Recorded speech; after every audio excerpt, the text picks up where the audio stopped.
Genghis Khan. In 1206, the Mongol tribes held a great meeting on the bank of Kurulin River, and Temujin was granted the title of Genghis Khan, meaning universal ruler. The power of Genghis Khan was first based on the social organization of Mongols, beginning with the families, then the clans, and then the tribes. Secondly, the military organization of Genghis Khan proved effective. The Mongol army was organized in units of tens, hundreds, and thousands, and was led by aristocratic leaders. In 1227, the Mongol army numbered about 129,000 men, more than 10% of the total population. In addition, Mongol military tactics, including encirclement, inspoilment, and terror, further enhanced their power. In 1215, Genghis destroyed the Jin capital. Before his death in 1227, Genghis eliminated the Xia kingdom, thus establishing the basis of an Eurasian empire. Kublai Khan, the conquest of the southern Song, 1127 to 1279, was completed under Genghis's grandson Kublai Khan. He became Great Khan in 1260 and made Beijing his winter capital in 1264. In 1271, he adopted the Chinese dynastic name of Yuan, the first beginning. In 1279, the Mongol forces finally destroyed the southern Song court, bringing the entire area of China under Mongol rule. The Mongol leaders, however, continued warfare against other countries.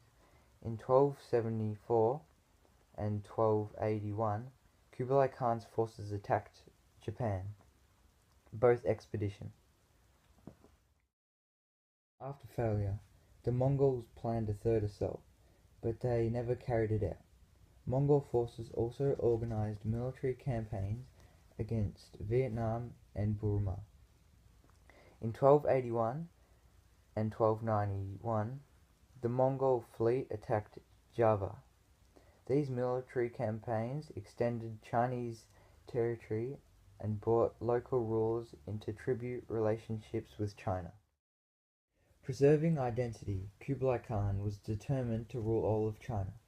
After the conquest of the southern Song, the Mongols faced the same problem as previous non-Chinese conquerors: how to rule such a vast land and yet not be inundated by Chinese culture.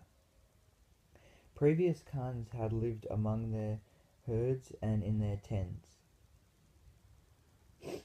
Kublai Khan spent most of his time in Beijing, or in the summer capital of Shandu, in Inner Mongolia.